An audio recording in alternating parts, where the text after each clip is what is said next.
Entonces, en esta imagen de acá, esta es la maniobra de Heimlich. Esta maniobra se usa cuando un paciente está sufriendo de atragantamiento o tiene un objeto que le está obstruyendo la vía aérea superior.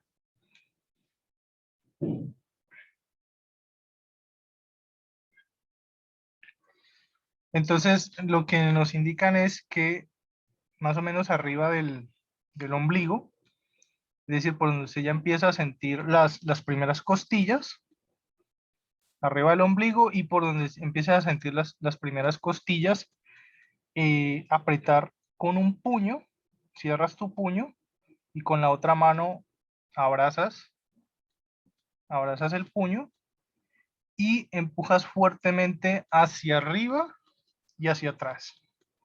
Por eso dice en un ángulo de 45 grados. Entonces es más o menos hacia arriba y hacia atrás la fuerza donde tienes que hacerla. Empujas bien hacia adentro y hacia arriba. Y nos dice que repetir de 6 a 10 veces, empujando hasta tener éxito. ¿Sí? Empujar el abdomen hasta tener éxito y que la persona pueda expulsar el objeto. ¿Qué es lo que pasa? Muchas veces las personas comen algo, por ejemplo, hasta algo tan pequeño como una uva, ¿sí? Comerse una uva puede hacer que se te atore en la vía superior, vía aérea superior, y muchas veces la persona ni siquiera puede toser, ¿ya? Entonces, si la persona no puede toser, eh, nosotros podríamos ayudarlo con esta maniobra a que expulse el objeto. No hagan, por ejemplo, lo que dicen algunas personas, dicen no tosa, no tosa, no, al contrario, toser antes es bueno, porque toser es una respuesta que nosotros tenemos cuando, cuando un objeto se nos está obstruyendo. Entonces, la tos es la tos siempre va a ser buena, ¿sí? Porque hay gente que le dice a uno, no tosa, ya no, al contrario, no toser es malo.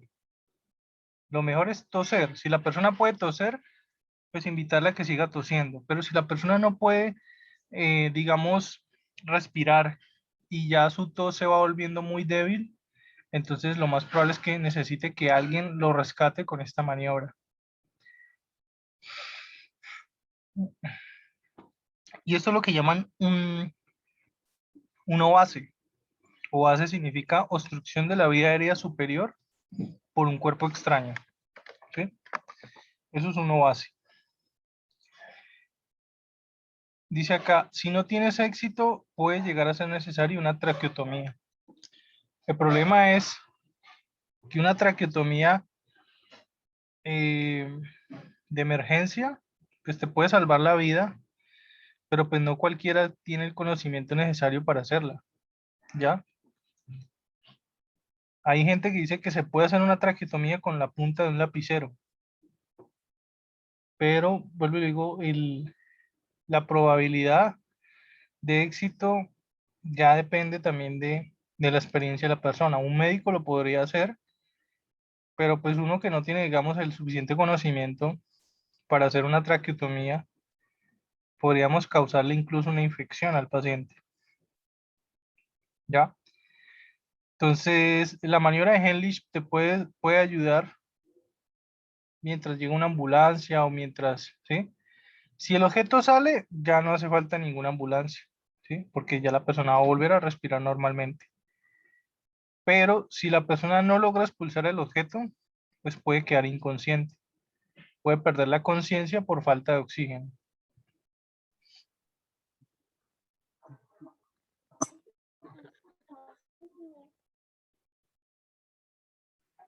Y esto es lo que yo les decía sobre el movimiento que hay. Hay una especie de movimiento que empuja los alimentos hacia abajo.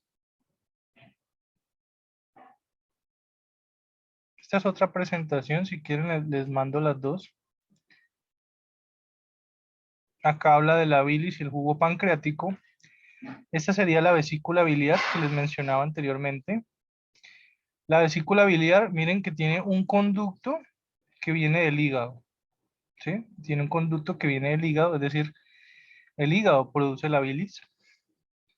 El conducto viene acá, se almacena aquí en la vesícula y hay un conducto que viene de la vesícula hacia el intestino, ¿ya? Hay una probabilidad de que este conducto tenga bacterias, por eso a veces se dice que las cirugías donde están cercanas a la vesícula biliar no se consideran cirugías limpias, ¿ya? Sino limpio contaminadas. Y que la vesícula biliar a veces se obstruye por cálculos biliares, ¿no? O sea, hay veces donde esto toca extirpar esta vesícula. Y miren acá el páncreas. Este de acá sería el páncreas. Entonces miren que el páncreas también tiene unos conductos pancreáticos. Todo esto va a desembocar acá, al intestino. Y generalmente esa es la porción del duodeno. O sea, es en el duodeno donde todo esto se mezcla acá. Esto ya lo vimos.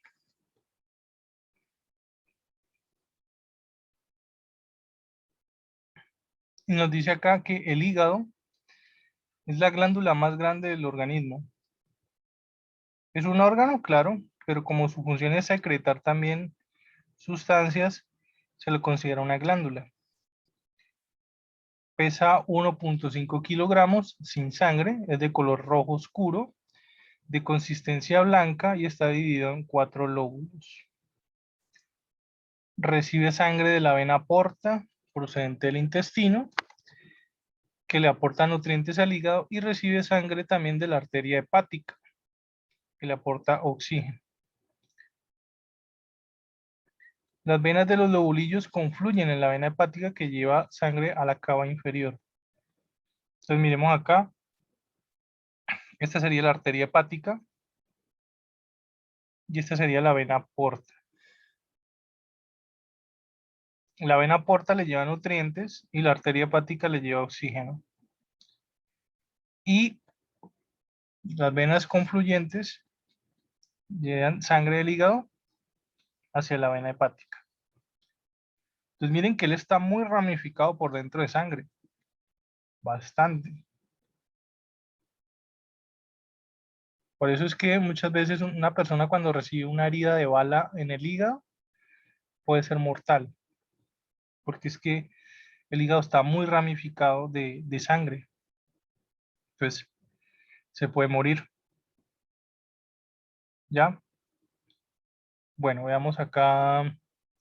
Sin embargo, hay un punto a favor del hígado. El hígado es el de los pocos órganos del cuerpo humano que se puede regenerar. ¿Sí? El hígado se puede regenerar. Es decir, hay gente que le han extirpado un pedazo del hígado y el hígado vuelve a crecer.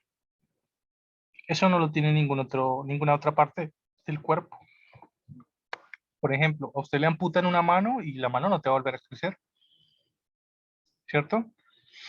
A ti te sacan el apéndice y el apéndice no va a volver a crecer. Lo mismo, si te sacan un pedazo del vaso, este es un órgano que pues, toca sacarlo entero porque no va a volver a crecer, ¿ya? Cosa que no pasa con el hígado. El hígado es un órgano que le pueden sacar hasta, dicen que hasta dejarlo incluso en el 35% de su tamaño y él vuelve a crecer. Es el único órgano del cuerpo humano que puede hacer una regeneración así tan grande. Ah, que hay otros órganos que también se regeneran, sí, pero muy poco, muy poco. El hígado es el único que tiene esa capacidad regenerativa tan grande.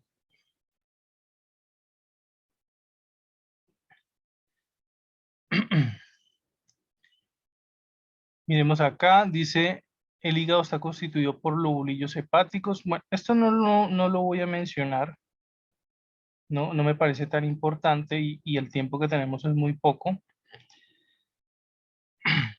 Miremos acá, bueno, acá menciona el páncreas. Dice, el páncreas es un órgano de forma cónica de 25 centímetros de longitud y 5 centímetros de grosor. Tiene los islotes de Langerhans.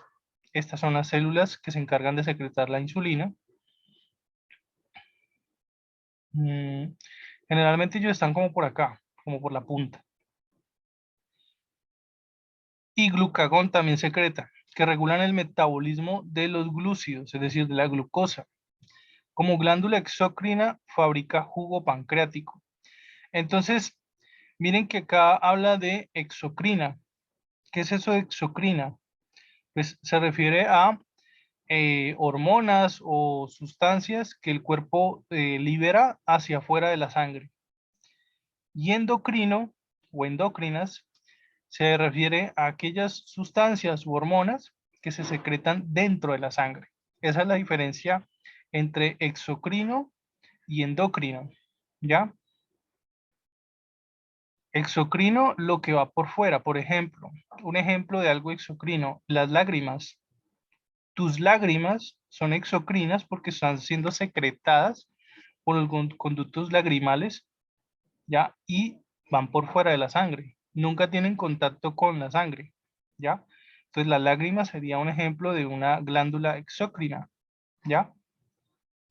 Y el páncreas es el único órgano del cuerpo humano que funciona tanto como glándula endocrina como exócrina, ¿ya? Exócrina porque libera el jugo pancreático y el jugo pancreático nunca se mezcla directamente con la sangre, sino que va al intestino delgado a mezclarse con los alimentos.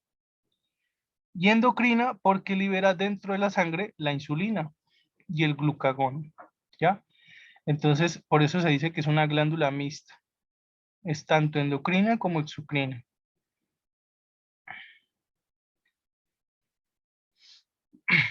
Entonces, miren acá, dice los islotes de Langerhans con células beta. Estas son las células que ataca el sistema inmunológico cuando se da la diabetes tipo 1. ¿Se acuerdan la diabetes mellitus tipo 1? En la diabetes mellitus tipo 1 decíamos que el sistema inmunológico, que es el sistema de defensa, los glóbulos blancos, vienen y atacan a estas células beta, las destruyen, ¿ya? Empiezan a atacarlas, empiezan a destruirlas, y por lo tanto el páncreas llega a un punto en que ya no puede producir más insulina, ¿ya? Y por eso se da la diabetes tipo 1, porque el diabético tipo 1 no tiene cómo producir la insulina, ya todas sus células en los islotes de Langerhans han sido destruidos, ¿ya? Por eso se dice que la diabetes tipo 1 es una enfermedad autoinmune. La diabetes tipo 2 pues no tiene nada que ver con la enfermedad autoinmune, porque el diabético tipo 2 sí tiene insulina, sí produce insulina, sí tiene estas células beta, ¿sí? Sus islotes de Langerhans son funcionales, todavía producen insulina. La diferencia entre el tipo 1 y el tipo 2 era que el tipo 1 tiene esto destruido, no produce insulina. El tipo 2 sí la tiene, pero sus células, el resto del cuerpo, resiste la acción de la insulina. Bueno, nos dice acá el jugo pancreático. Miren todo lo que contiene. Contiene una cantidad de componentes. Contiene amilasa, lipasa, trixina, quimiotrixina, peptidasas, nucleasas pancreáticas y bicarbonato. Sí, ese mismo bicarbonato que veíamos la otra vez en lo del pH, ese mismo bicarbonato, HCO3. Todo esto va a llegar al duodeno. Toda esta mezcla de componentes llega al duodeno a través del conducto de Wilson y se une al coledoco y al desemboco en la ampolla de váter. Entonces, aquí viene un conducto, ese conducto le llaman el coledoco. Y esto va a desembocar también, si adivinaron, al duodeno. Entonces, en el duodeno es esa porción, en conclusión, el duodeno es esa porción del intestino donde va a parar toda la mezcla de estas sustancias. Las que secreta el hígado, las que secreta el páncreas, ¿ya? Todo eso va a parar ahí. el hígado con la glándula biliar y el páncreas con todas estas sustancias. ¿Para qué sirve, por ejemplo, la bilis? La bilis se mezcla mucho con las grasas, entonces sirve para el metabolismo de las grasas. Bueno, miremos acá la absorción, es decir, cómo hace el intestino delgado para coger todo eso, todos esos alimentos y absorberlos y pasarlos a la sangre. Pues ya vimos que anteriormente se tuvieron que haber mezclado con esas otras enzimas, ¿no? Con todas estas enzimas. Entonces dice acá, es el paso de sustancias desde el tubo digestivo hacia la sangre y la linfa. Diariamente se absorben 9 litros de agua que contienen 500 gramos de nutrientes. Los nutrientes penetran en los capilares sanguíneos y confluyen en la vena porta, que los lleva al hígado. Las grasas penetran en los vasos quilíferos y pasan a la red linfática. Es decir, cuando vienen los alimentos, estas son las vellosidades del intestino, cuando vienen los alimentos, aquellos que no son grasas pasan directamente a estas partes, a estas venas, a las venas, las arterias no, porque las arterias su función es llevar oxígeno. Pasan a las venas, se recogen todas esas venas en venas más grandes y esas venas más grandes van a venir acá. Uy, se me fue, aquí, a la vena porta. ¿Sí? Todas las venas empiezan a confluir en venas más grandes, van en venas más grandes, y cuando ya vienen a una vena bien grande, que es la vena porta, todos esos alimentos que tú comiste van hacia el hígado. En conclusión, el hígado es el órgano metabolizador más grande del cuerpo humano. ¿Sí? Todo lo que nosotros comemos va para el hígado, excepto las grasas. Porque las grasas ya les dije que se unían con la bilis, que también es producida por el hígado, pero esos alimentos, esas grasas que se mezclaron con la bilis, van a ir hacia la linfa, hacia la red linfática. ¿Alguno sabe qué es la linfa? Pregunta. ¿Qué es eso de la red linfática? Pues ahí ya estamos hablando de otro sistema. Estaríamos hablando del sistema linfático, ¿ya? Y ahí ya empezaríamos a tener que hablar, por ejemplo, de qué es el vaso, para qué sirve el vaso, qué son los ganglios linfáticos, etcétera, etcétera. A ver, esta dejémosla para después. Pasemos otra vez a la presentación anterior. Ah, bueno, es que ambas aquí ya se saltan al intestino grueso. Pero bueno.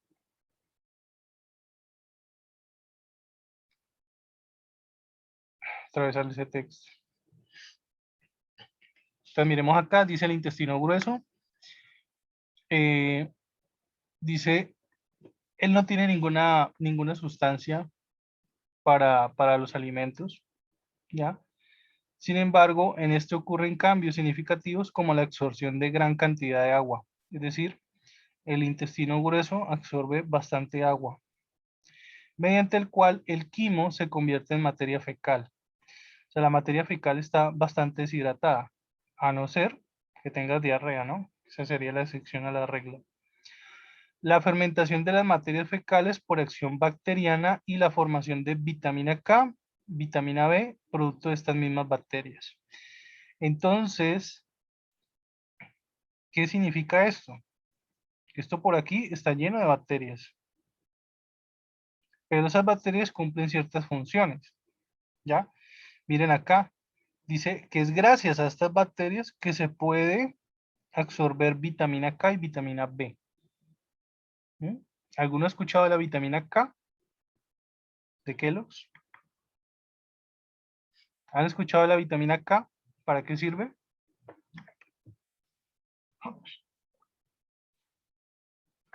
¿Alguna de ustedes ya ha estado embarazada? ¿Alguna de ustedes ya es mamá?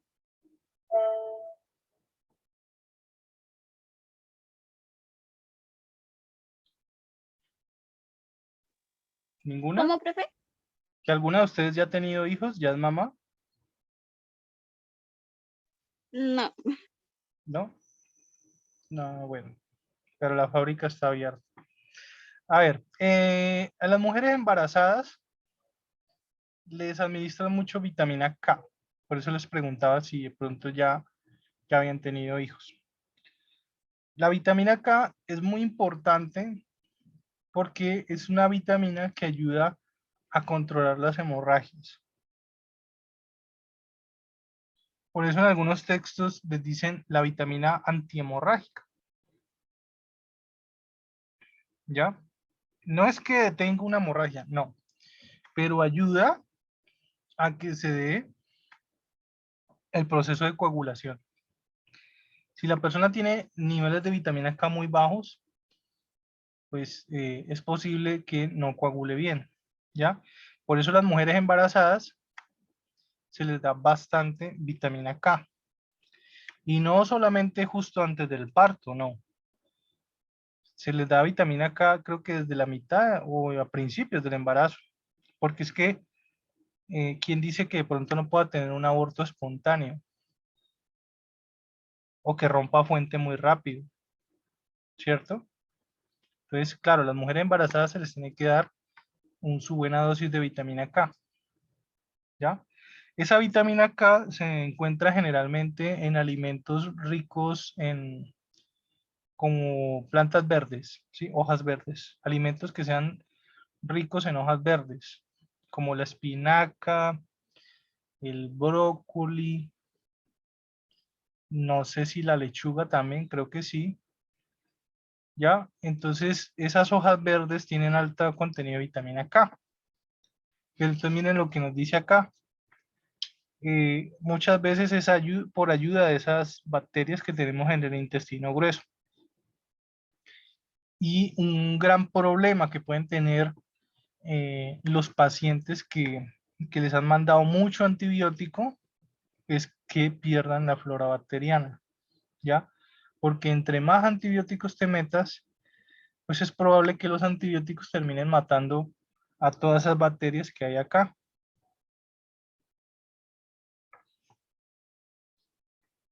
Entonces, por favor, no se automediquen con, con los antibióticos, porque los antibióticos muchas veces no discriminan qué bacteria es buena y qué bacteria es mala, ¿ya?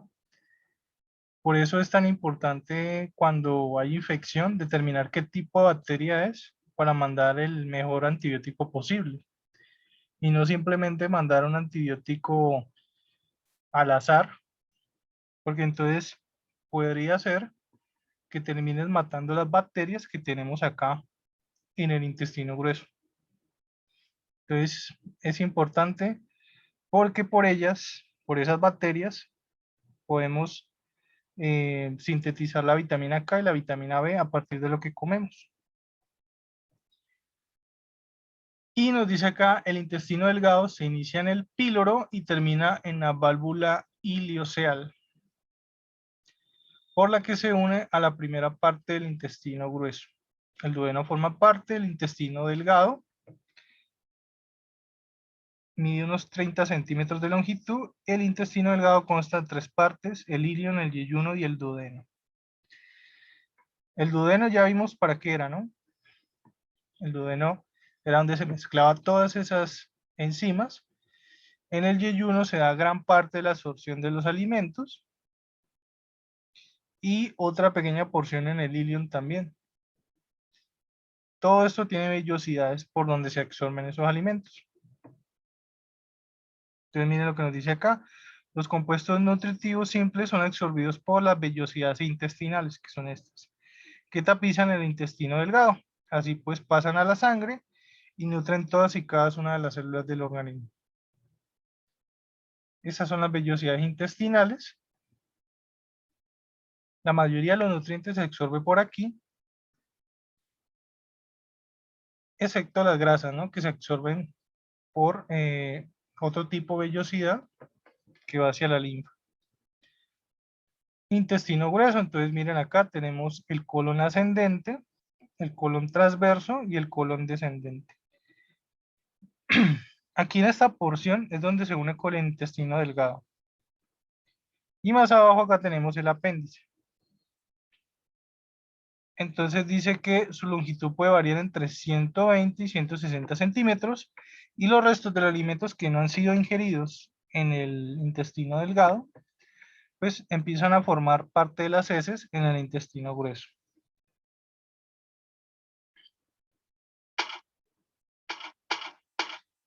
Bueno, entonces todas estas serían las funciones del intestino, del sistema digestivo, perdón.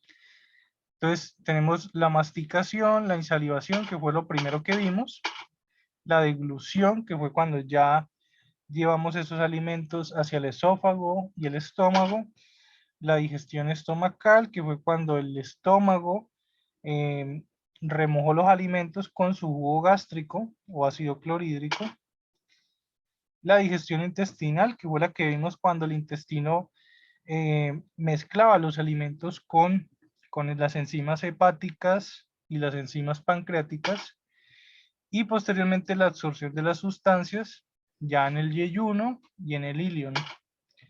La absorción de agua, pues vimos que se hacía principalmente en el intestino grueso. Y ya la defecación, que sería lo último de lo que no se absorbió.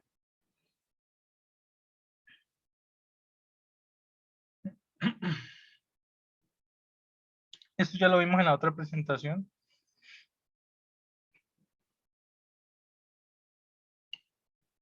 A ver, dice acá, el hígado produce la bilis. Esto ya lo vimos. Bueno, no me voy a detener porque ya lo expliqué. Y esta es la vesícula biliar. Ella se puede taponar fácilmente por esos cálculos biliares que son como piedras. Entonces, cuando eso pasa, esta glándula se estirpa. ¿Por qué? Porque igual hay un conducto que une el hígado con el intestino delgado, con el duodeno. Entonces, esta vesícula no es vital. Es decir, hay mucha gente que la han estirpado y tiene una vida normal.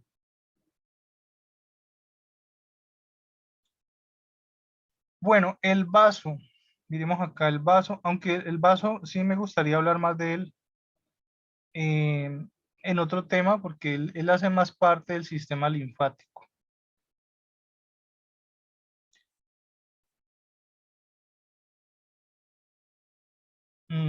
Bueno, esto lo del apendicitis sí me parece interesante.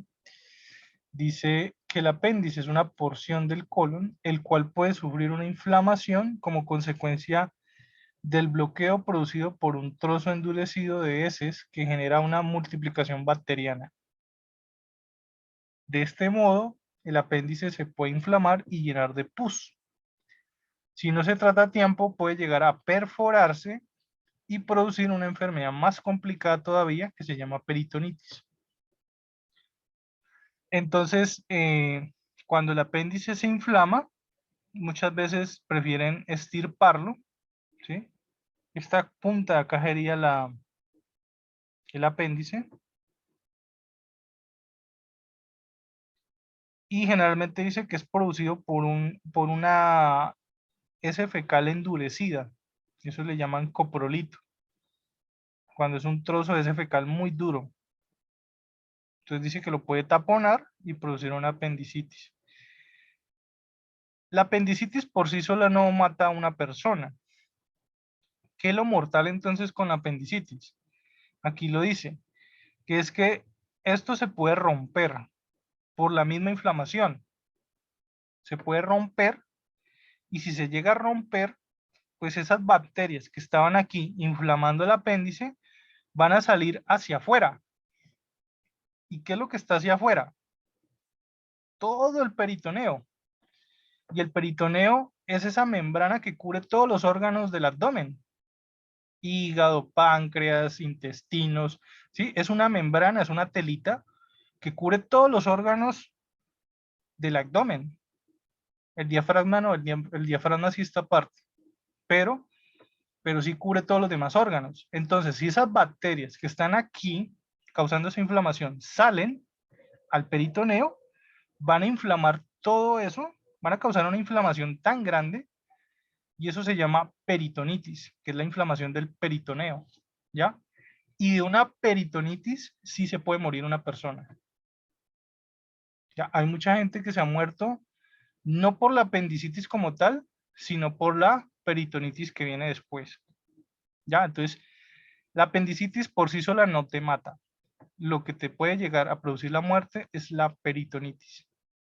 Entonces, por eso, si una apendicitis se detecta a tiempo y se trata a tiempo, la persona se puede salvar porque simplemente le estirpan el apéndice. Esta parte de acá la estirpan. Pero si se da la peritonitis, pues no te pueden estirpar el peritoneo, ¿cierto? Tocaría tratarlo con antibióticos y esperar que esos antibióticos logren, digamos, detener la multiplicación bacteriana. Pero muchas veces no, el paciente no lo logra. ¿Ya? Bueno. Y esta otra también me parece muy importante, porque esta otra nos muestra las úlceras gástricas, también llamadas úlceras pépticas. Yo les decía que era cuando la persona sufre de mucha gastritis, constantemente gastritis, esa persona que todos los días tiene gastritis y no consulta al médico o no se toma medicamentos para disminuir la acidez gástrica. ¿Ya? Entonces miren acá, acá está el porcentaje, aquí está un mapa del estómago, un porcentaje de dónde se producen esas úlceras. Entonces miren que acá a nivel del estómago, que el estómago llega hasta aquí, dice que el lugar más común es este de acá arriba. 64% de las úlceras gástricas se dan aquí. 1% abajo, uno pensaría que abajo sería lo más común y resulta que no, porque es que abajo es donde se almacenan los alimentos. Entonces el jugo gástrico va a estar ocupado con los alimentos. Pero acá en esta porción generalmente el alimento no llega hasta acá arriba. Entonces el jugo gástrico que esté acá arriba sí puede quemar y pelar esta región. 10% acá, 25% acá. Y ya a nivel duodenal, porque aquí ya entra lo que es el píloro, a nivel duodenal, esta sería la primera porción del duodeno. Miren que el 90% de las úlceras duodenales se da aquí, en la primera porción que se une al píloro, y el 10% ya hacia el resto del intestino delgado.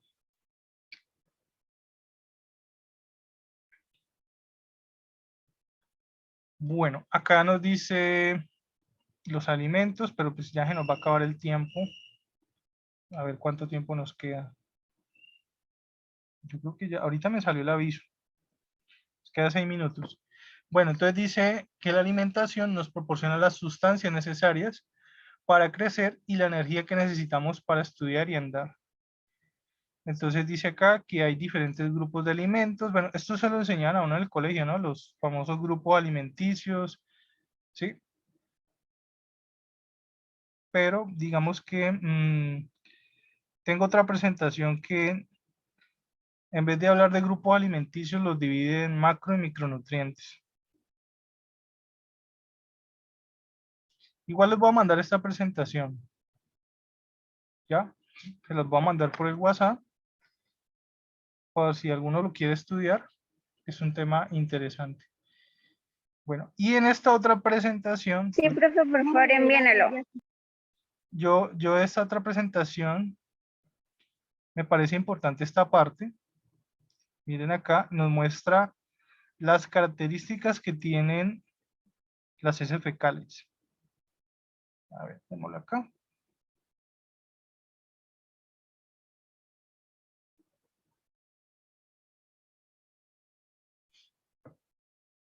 Entonces miren lo que nos dice de las heces fecales. Dice, son formadas por restos de alimentos no absorbidos por el intestino.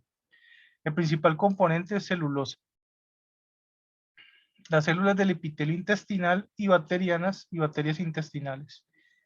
Presentan olor característico debido a la fermentación pútrida de las proteínas y su forma depende del tiempo que pasen en el colon. Entonces vamos a ver aquí diferentes tipos de heces fecales.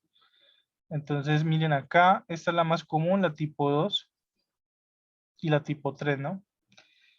Pero entonces miren que esta que es muy aguada, dice, no contiene piezas sólidas y es enteramente líquida.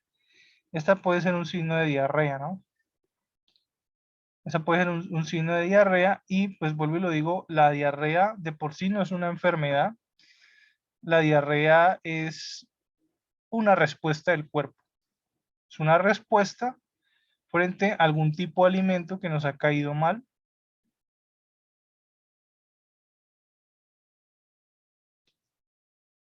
Entonces dice acá que la regulación del proceso digestivo se da por regulación nerviosa mediante el sistema nervioso entérico que regula la actividad del músculo liso de las glándulas que se segregan en él. Y las fibras nerviosas simpáticas y parasimpáticas activan o inhiben la función digestiva. Entonces miren que sí hay una inervación de los nervios hacia allá.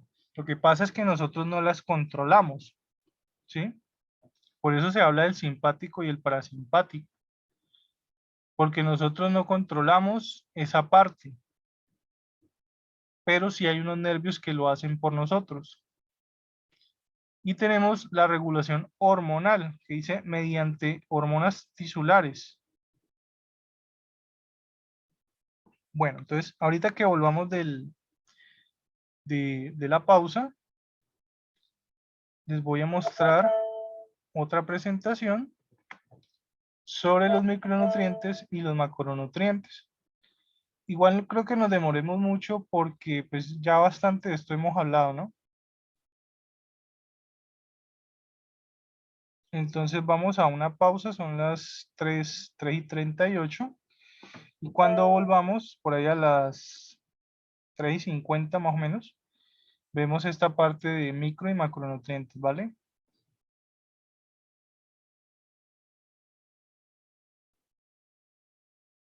A ver,